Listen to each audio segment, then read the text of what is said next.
mi nombre es Ingrid Calderón Montes. El tema que voy a tratar es sobre la introducción del lenguaje, la lengua y el habla y las funciones del lenguaje.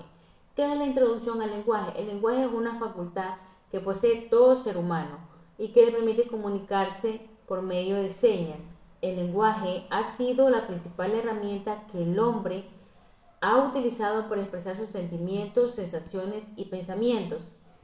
La lengua y el habla. La lengua es el sistema de signos orales o escritos que utilizamos para comunicarnos dentro de un grupo. El habla es la manifestación oral de la lengua. Las funciones del lenguaje. Las funciones del lenguaje, según Roman Jacobson, son 6. Como tenemos la primera, que es función expresiva o emotiva. Es aquella que se centra en el emisor. Esta aparece en aquellos mensajes en los que se predomina la subjetividad y por lo tanto el emisor expresa sus sentimientos, emociones y estados de ánimo, como por ejemplo, qué dolor de cabeza. 2. La función referencial se centra en el contenido del mensaje y la situación. Aparecen aquellos mensajes en los que se informa de algo de manera objetiva, como por ejemplo, son las 3 de la tarde. 3. Función apelativa o conativa. Se centra en el receptor.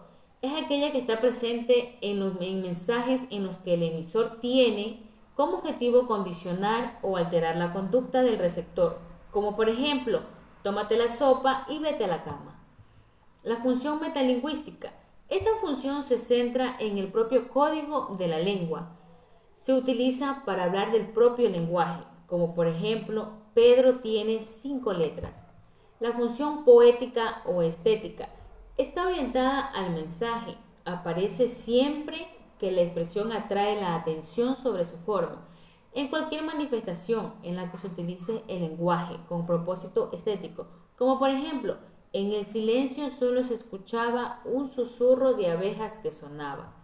La función fática o relacional está orientada al canal de comunicación entre el emisor y el receptor. Su propósito es iniciar, prolongar, interrumpir o finalizar una conversación, como por ejemplo, por supuesto, claro, escucho, naturalmente, entre otras.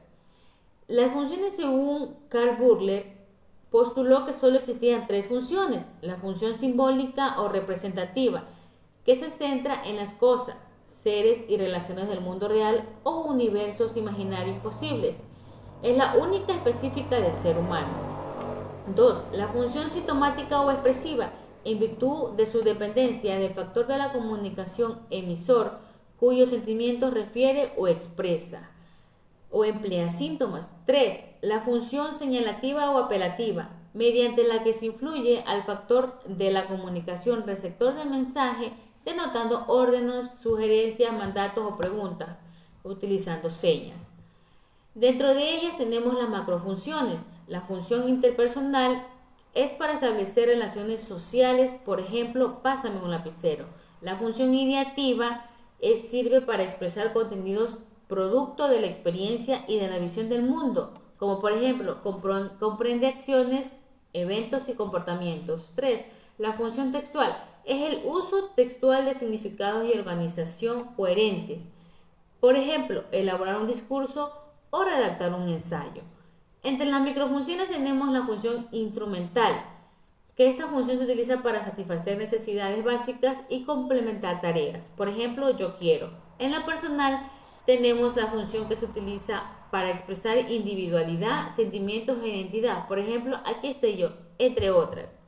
Funciones del lenguaje, según Austin y Searle, también son conocidas como acto. El acto locutivo es la acción que emite un enunciado de manera oral o escrita, como por ejemplo lo declaro inocente. El acto ilocutivo es aquello que el hablante realiza cuando emite un enunciado, como por ejemplo el chico está haciendo una sugerencia.